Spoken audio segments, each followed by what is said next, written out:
So a few days ago, one of the largest Nintendo YouTubers made a video talking about how they faked a Nintendo Direct leak, and I was included within that video. Here's my thoughts on the whole situation. Let's get into it.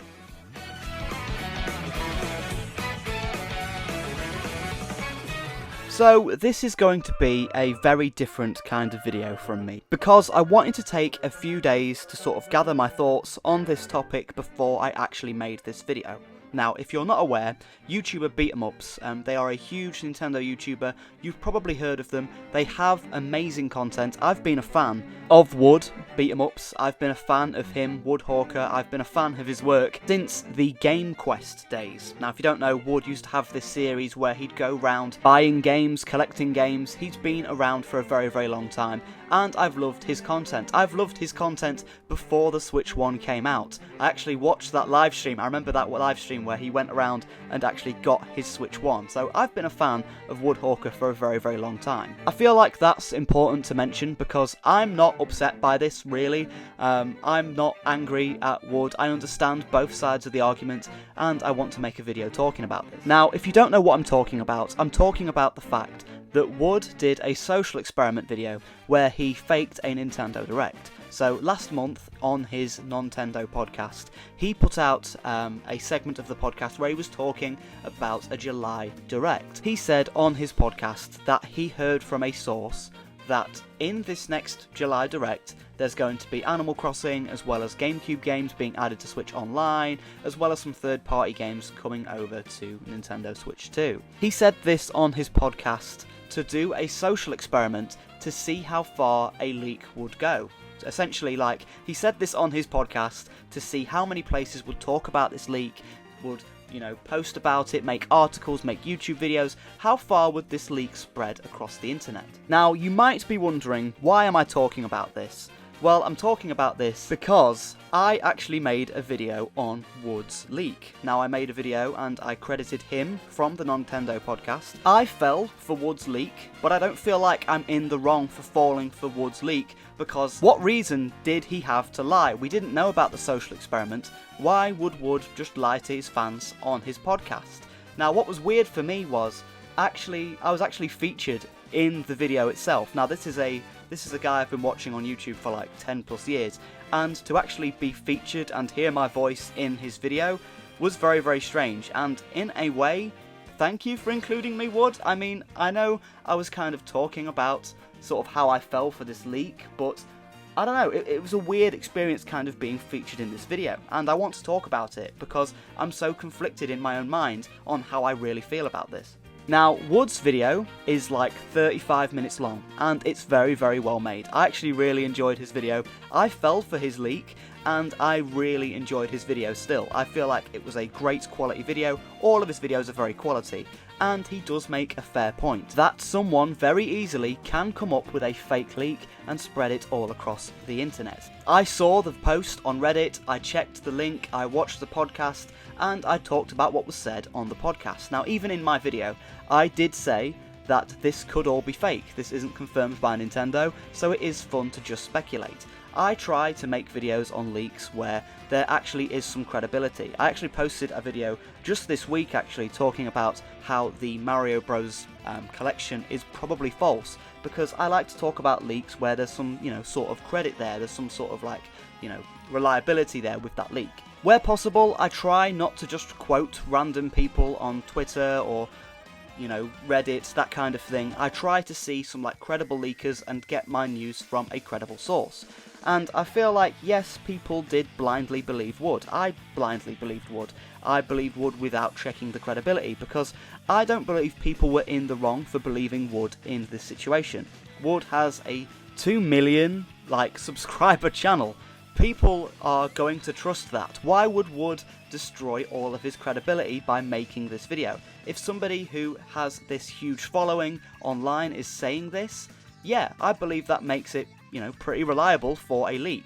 Now, in the process of this, yes, I will admit, Wood has kind of ruined his credibility. If Wood talks about some kind of leak on his podcast again, are we to then believe it this time, even though he's faked this one? So it was kind of, in my head, I saw this, where Wood was talking about it, This is a guy I've been a fan of. This is a guy that I've enjoyed his content, loved his content for nearly 10 years.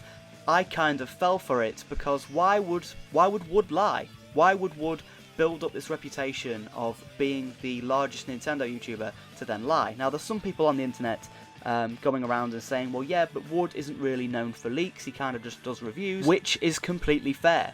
Wood could never talk about another leak ever again, and his YouTube channel will still be as good as it's always been. This is such a weird thing for me to get my head around because I haven't made a video on this. This video has been out for like 5 days, and I've been spending those 5 days trying to come up with my opinion on this, but I'm so conflicted about it because the video Wood made was really good. It went into the psychology of how people believe leaks and how he isn't a leaker, how he doesn't have actual sources, and it's very, very strange. And there's literally like 2 sides to this. Like, why would we not believe Wood? Wood has built up this huge fan base. What reason has Wood got to lie apart from doing a social experiment, which we had no idea about? So I can kind of understand why people are upset at Wood for, you know, sort of tricking them into believing this leak. But at the same time, I believe, like us as Nintendo fans, need to be a lot more careful when we see leaks online. No matter how credible they are, if it hasn't been announced by Nintendo, let's not get excited. I actually said that in my Animal Crossing video. It's fun to speculate, it's fun to talk about leaks. That's why I make some videos talking about leaks, because it's like, it's fun to me to speculate. It's fun to speculate and go, is this real? Is it fake? Is this going to happen? Is this a credible source? That's fun. It's fun to talk about the future, the unknown future of Nintendo. My opinion on this keeps changing completely, but my opinion on this right now is that Wood's idea of doing a social experiment where a leak gets spread all across the internet and seeing how far it goes as an experiment is a fun one, and the video he made is great. He goes into the psychology, everything. That is a good idea. I feel like the issue with this is, though, it's because with Wood's like reputation and fan base he's built up, I feel like he's kind of underestimated that a little bit. While yes, he isn't known for leaks or having any kind of connections or inside information, he's not known for that at all. He's just a guy that talks about Nintendo stuff on the internet. Because he's got this huge fan base, it's kind of like, yes, we'll believe him, because why would he want to annoy this huge fan base he's built up if he turns out to be wrong and if he turned out to lie? Like, Wood still could have made that video talking about how far leaks spread if he did it without his like brand or him personally connected to it. Let's say Wood just posted on a random subreddit without the BeatEmUps name or without his face that, you know, people recognise as this huge figure within the Nintendo community. I don't believe people would have believed the leak. It's because it was him and he's built up this huge fan base, and it's like, why would he want to annoy the fan base? That's why people believed it more. This whole situation is really confusing to me. I can understand why people are upset at that he did this, and it maybe wasn't the right move, and I understand why people are angry at Wood for doing this, but at the same time, I feel like the video he made and the points he made in his video, talking about how people believe leaks and we shouldn't believe leaks, and how the actual video was made, and everything said in the video is still correct. It's so strange. Like, in my head, I understand Wood's side of things, and I also understand the community side of things, and I kind of wanted to make this video just to sort of defend myself a little bit on why I made that original video. So, with all that being said, let me know your thoughts down in the comments below, everyone. What are your thoughts on this whole situation? There are lots of different opinions going around the internet on this situation, so I want to hear from you. What is your opinion on this? Am I in the wrong? Let me know your thoughts. I am still a huge fan of Wood. I will still continue to watch his videos, and in a weird way, it's kind of like I'm happy I was included in a BeatEmUps video because I am a fan of BeatEmUps. I have been for 10 years, and I will continue to watch his content. So yeah, no hate at all directed at Wood. I still love his content. I'll still continue to watch it. Yeah, just let me know your thoughts on this. I'm really conflicted. With all that being said, if you haven't subscribed yet, please make sure you do so. We are a very small channel, so if you are able to subscribe, it would really help us out. And yeah, with all that being said, thank you very much for watching, and I'll see you in another video.